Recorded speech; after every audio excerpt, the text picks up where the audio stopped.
In the bustling heart of Lagos, a city where tradition and progress danced together, bloomed the love of Akaudo and Obinna. Akaudo, a beauty who wore her intelligence and grace as her finest attire, fell deep and fast for Obinna, an alluring businessman from Anambra State, steeped in his traditional Igbo roots. Their union blossomed, connecting two vastly different worlds, forming an irresistible modern romance with deep cultural undertones. Their wedding, a grand spectacle witnessed by friends, family, and well-wishers from far and wide. Filled with laughter, dancing, and the thunderous beat of the talking drums, their wedding was an embodiment of joy.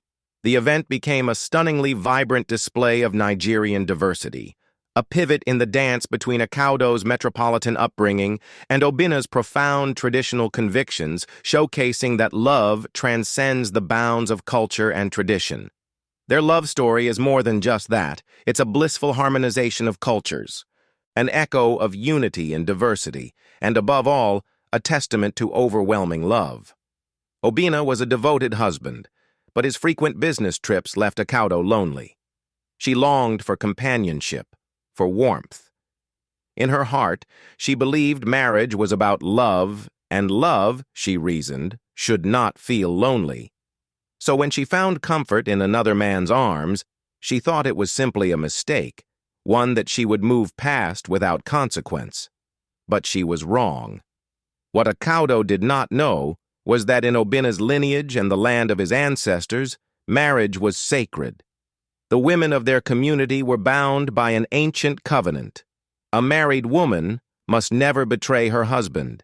If she did, the land itself would bear witness, and the spirits of the ancestors would ensure justice. The moment Akaudo betrayed her vows, the curse took hold. It began with whispers in the wind, soft voices that only she could hear.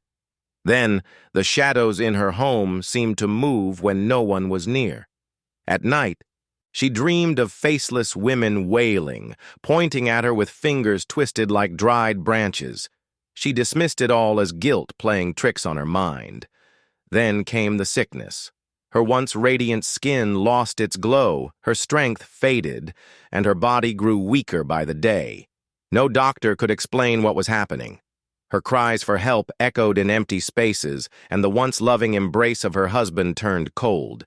He did not know why she was suffering, but his people did. The elders summoned Obinna and told him the truth. They had seen this before.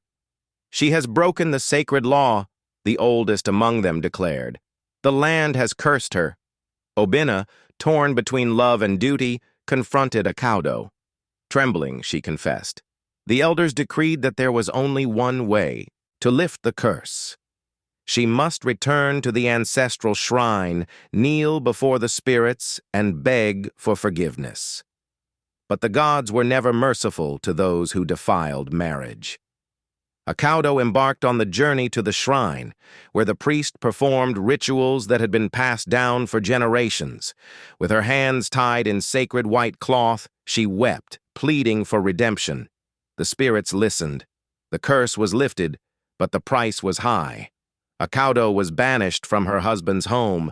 No man from their land would ever take her as a wife again. She wandered from town to town, carrying the weight of her past, forever marked by the wrath of her ancestors. And so, Akaudo learned too late that in some places, vows were more than words. They were bound to the very soul of the land.